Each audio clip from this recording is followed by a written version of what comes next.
The budget announcement that extra funding is going towards helping Centrelink call centre staff couldn't have come soon enough amid claims wait times are getting worse. And as you're about to see, staff need all the help they can get. It is something which we are working on because I know it can be frustrating. You know I need someone. So 7th time, still engaged. It's a very bad system. It's outmoded, outdated and broken. Yeah, not being able to get through is the most serious problem. If you've ever had to call Centrelink, you'd know it's no easy process. 5 times engaged. From constant engaged lines to never-ending hold music. And the lengthy waits. Hello, that was a very long wait. Tonight, we put the call centre to the test, the carers line, the families line and the unemployment line. And we reveal what the government plans to do to fix the issue for its staff and ordinary Australians. And the very fact that you cannot get through on millions of occasions says to me that Centrelink is in crisis. 3 years ago, the then Treasurer, Joe Hockey, told me they had to spend $1 billion fixing it. What have they done? It's not working. I know it's frustrating for some people when they're on the Centrelink line and have to wait for an extraordinary amount of time. We would like to reduce that call wait time down. Human Services Minister Alan Tudge denies the system is broken. He says the average wait is quite reasonable. The average call wait time at the moment is around about 15 minutes. But is it? First, we tried the carers line. Engaged. And again and again. 5 times engaged. Finally, we got through and the wait began. So it's now been 40 minutes on hold to Centrelink on the carers line number. The average wait in January was just 31 minutes. After an hour and 10 minutes, finally an answer. Hello, that was a bit of a wait. Yeah, we do have long wait times. I do appreciate your patience.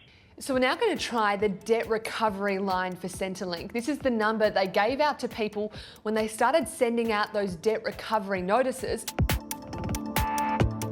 And it's surprisingly fast when you owe them money. Just 2 minutes and 15 seconds.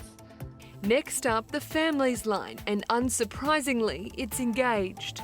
4th attempt on the families line. And we wait and wait. So we've now been on hold to the families line on Centrelink for 30 minutes. Now they say their average wait is 24. So we'll wait and see how much longer we're waiting for. 45 minutes, 1 hour, then at 1 hour and 4 minutes, an answer. Hello, that was a bit of a wait. Always is, unfortunately. Do most people wait over an hour? Yes, it's pretty normal, yeah. No, it's not good enough. Look, when people rort the welfare system, we deal with them, but there's a lot of desperate people who rely on it to survive. We should make it work properly. It's ridiculous to have to do this. Radio commentator Neil Mitchell. Sadly, you haven't got much option. You either wait or you go in there and then you wait a long time once you get there. We're now going to try the employment line for Centrelink. This is for anyone who's on New Start or youth allowance or is looking for a job. But it was a battle. Engaged. Engaged again. So 7th time.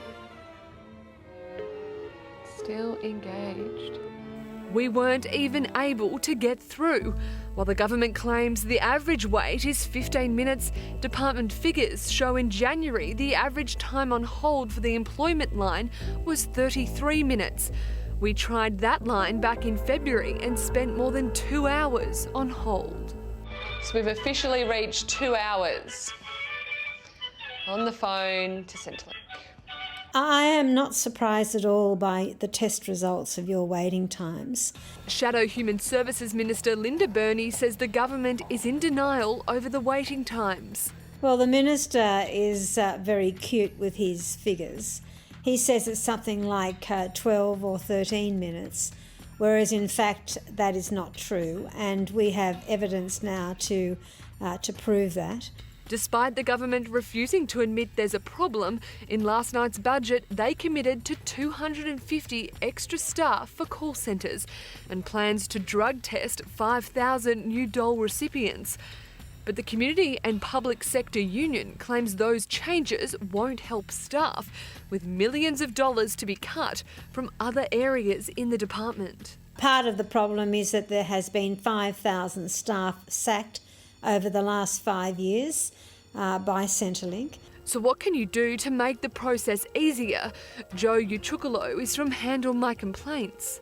To prevent frustration, have all your documents ready, avoid calling during peak time. Or better yet, visit a Centrelink shop or do it online. Centrelink do understand that there's an issue and they are in the process of dealing with it. It'll just take some time. After 7 attempts to get through to the employment line, we gave up. Still engaged. Unfortunately, people who rely on Centrelink don't have that option. It's really quite cruel. These are people, many of whom are suffering and desperate and in need of answers urgently. It's an awful thing to have them sitting on the phone for an hour. The government's advice is to use the website as much as possible and only call as a last resort.